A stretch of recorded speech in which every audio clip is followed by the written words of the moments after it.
Hello everyone! In today's review, we're gonna check out the small projector from Byintek. It's not only very small and portable, but it can natively emulate some games.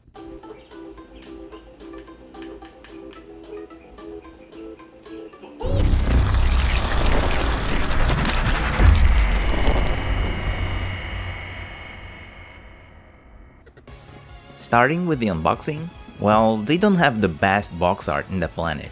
Everything is pretty simple.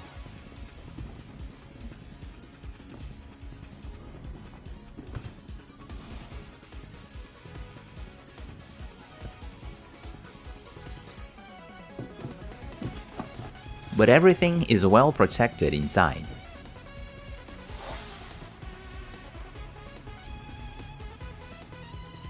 Here's a look at the manual.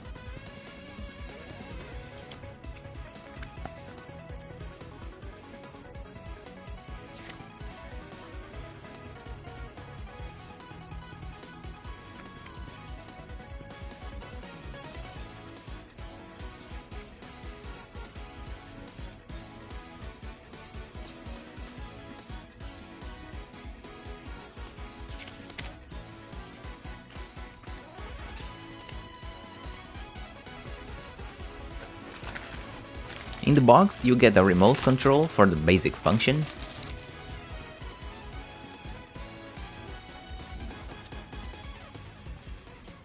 a plug adapter, AV and HDMI cables, and here's the power cord.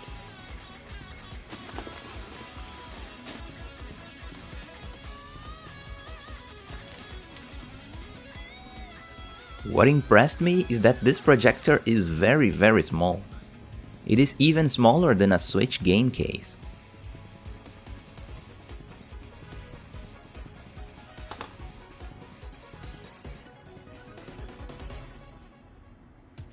In the side, you have the speakers and the hole from the heatsink.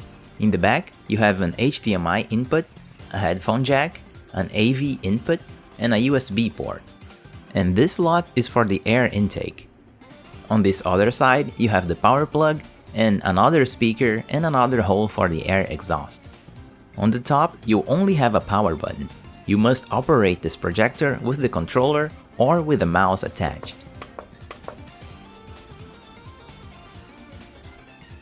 On the front, you have a big window for the infrared sensor. And you also have a mount for the tripod.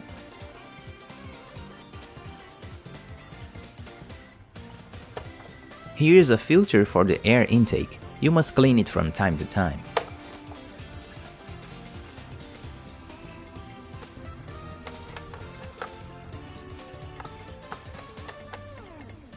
The rubber feet are very good and will keep the projector very stable.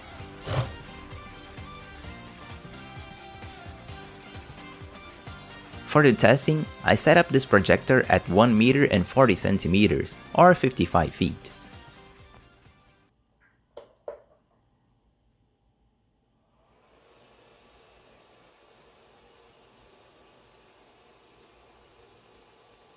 When you turn it on, you immediately see that this projector runs on Android.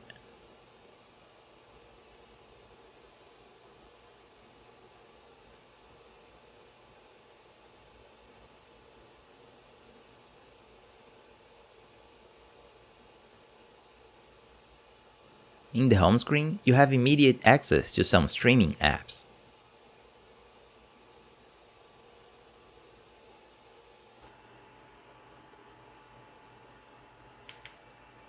You also have an Apps tab where you can access your web browser and Google Play Store to download more apps.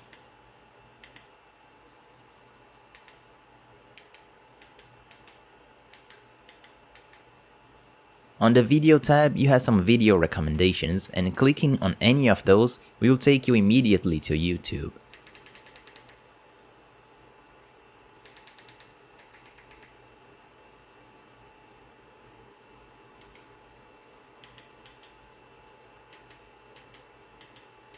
Same goes for the Music tab. You have some playlists, and clicking on any of those will open it on YouTube.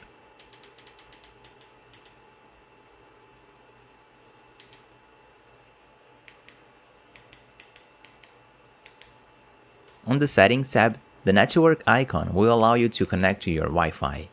On the projector settings, we have some options. You can set the projection upside down, mirrored upside down, and back to default. You also have 4-point calibration, where you can independently change each one of the corners of the screen. And you have 4-direction calibration, which is easier to use.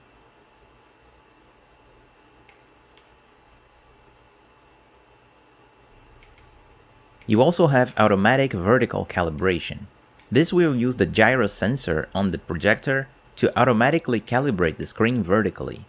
Here I'm moving the projector up and down, and you can see the screen calibration changing.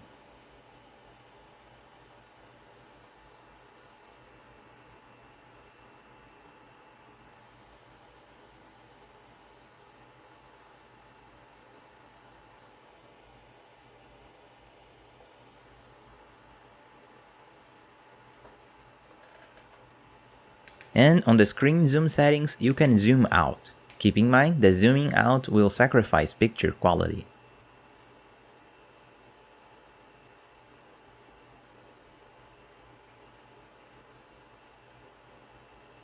On input source, you have access to the connections on the back. Choosing USB will take you to the media center. Here you can load anything from a USB drive. The media center option here will take you to the same screen I shown previously. It is also possible to update the firmware. Here you can see it's on the latest version. The clean option will close all applications and clean up their memory. This projector has 1 GB of RAM, but only 800 MB is usable.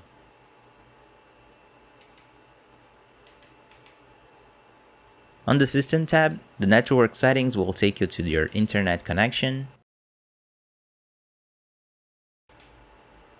You can adjust time settings. And the most important, on common settings, you can change the language.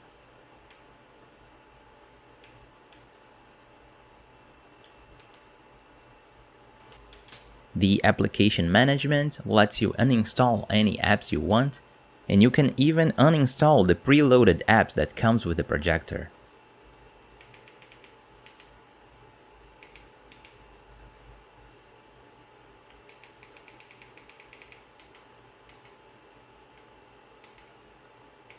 Here you have some settings for the HDMI input.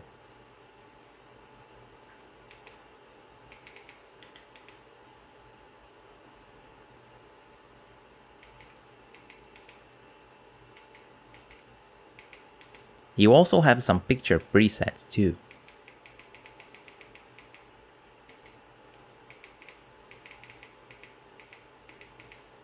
On Advanced Video, you have access to the game mode, which supposedly should reduce lag. We'll test that later.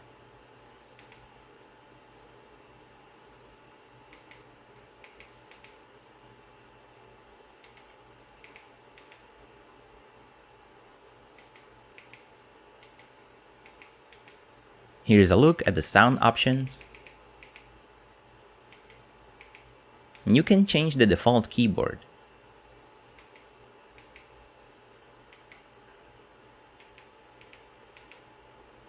And here you can see that the projector runs on Android 9, and additional information for the processor and RAM memory.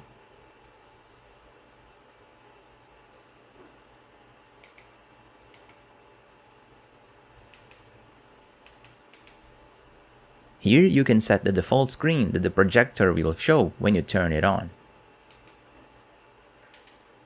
And finally, on the Bluetooth options, you can add devices such as headsets, keyboard, mouses, and gamepads.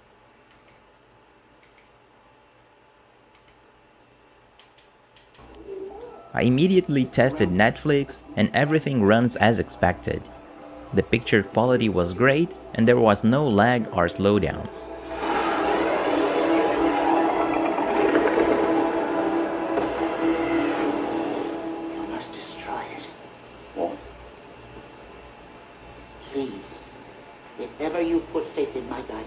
me now. I've seen nations destroyed by a single seed, and it looked exactly like this. Then I tested YouTube with high quality video, and here the performance is great too.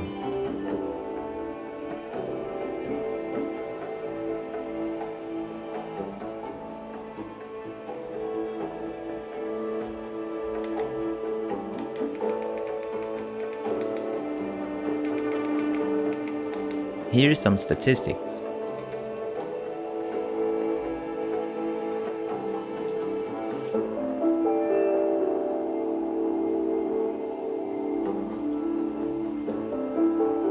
I tried running a video in 4K, but the maximum quality here was 1080p.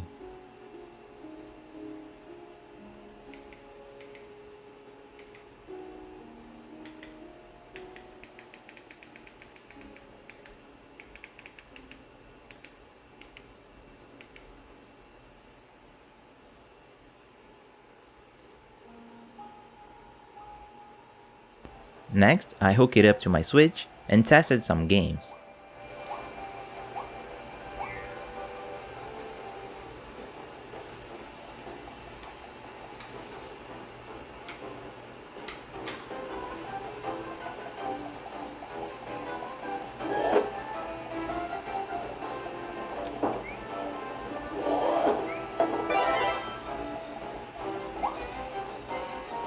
Of course, when playing some games, you don't want any input lag. And for that, there is a game mode in this projector, which we'll test now.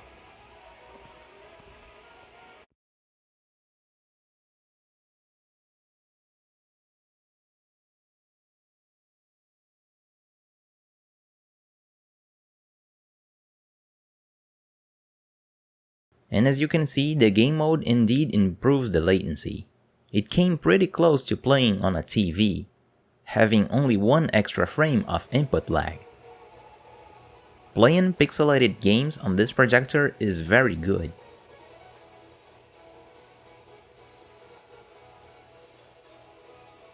But it's not bad too for 3D games.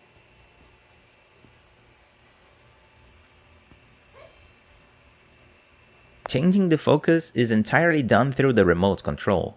There is no manual adjustment, sadly. But the remote control is very responsive and you can make fine adjustments to the focus if you want.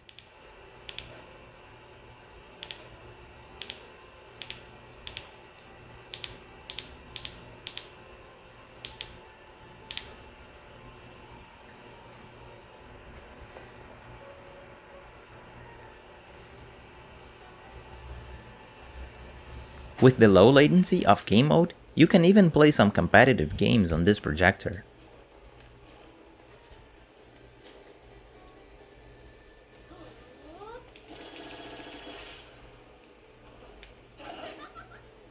Next, I plugged to my computer to check the resolutions, and this projector will accept 4K input. But that doesn't mean that the picture quality is 4K. It only accepts a 4K signal coming from your PS5, for example. Here you can see that when I set it to 4K, the picture quality gets very blurred. And I tried changing the game mode and even the PC mode that it has on the menus, but it didn't make any difference.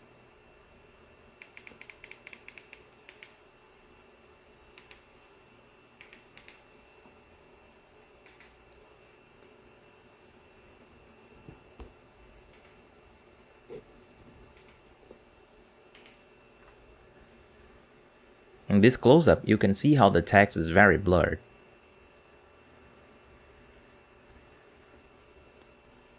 Turns out that the real resolution of the projector is 720p. Here you can see at 720p, the dot on the eye represents 1 pixel on the grid, which means that this is the real resolution of the projector.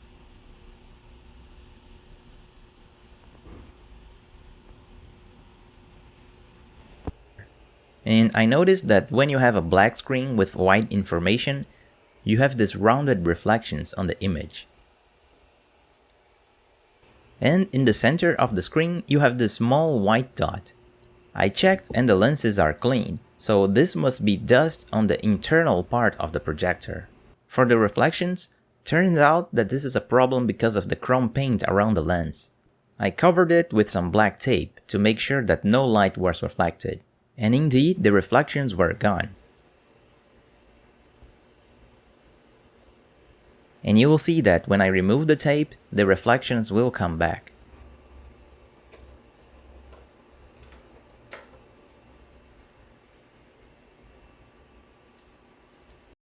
And I wanted to compare it to my old projector, an Epson EX3220.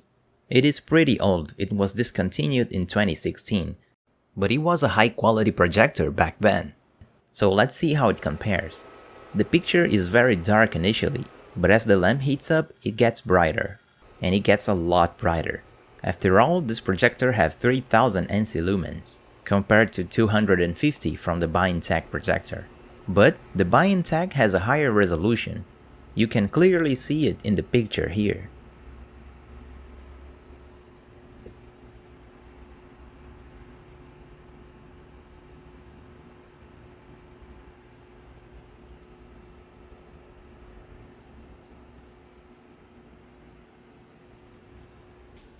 And finally, I wanted to show some other use cases for this projector. With a Bluetooth keyboard and mouse, you can use it to surf the web.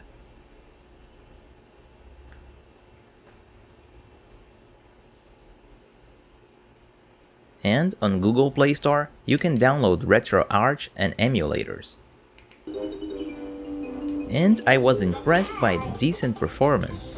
All you need is the Bluetooth gamepad and this projector, and you can play games anywhere.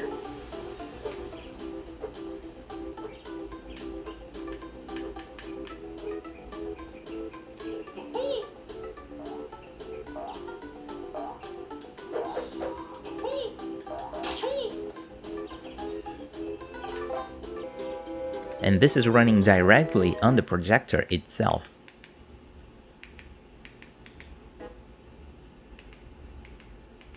And it can even run some heavier games like Conker's Bad Fur Day.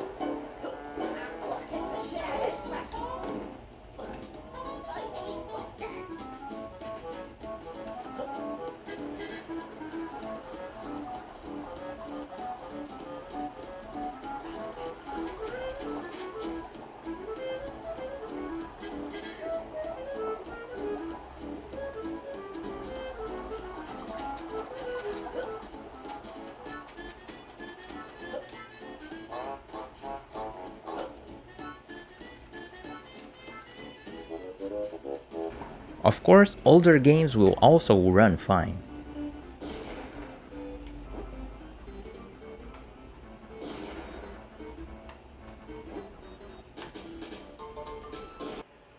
I could even get it to run Sonic Adventure 2 for the Dreamcast, but the performance wasn't so good.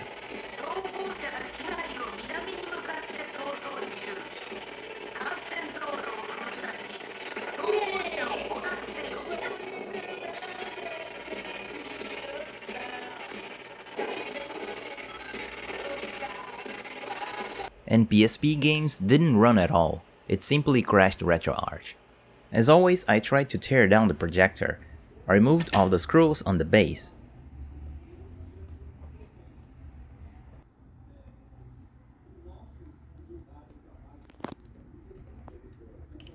And I removed the plate of the input ports, but still I couldn't open the projector. It was stuck on the lens.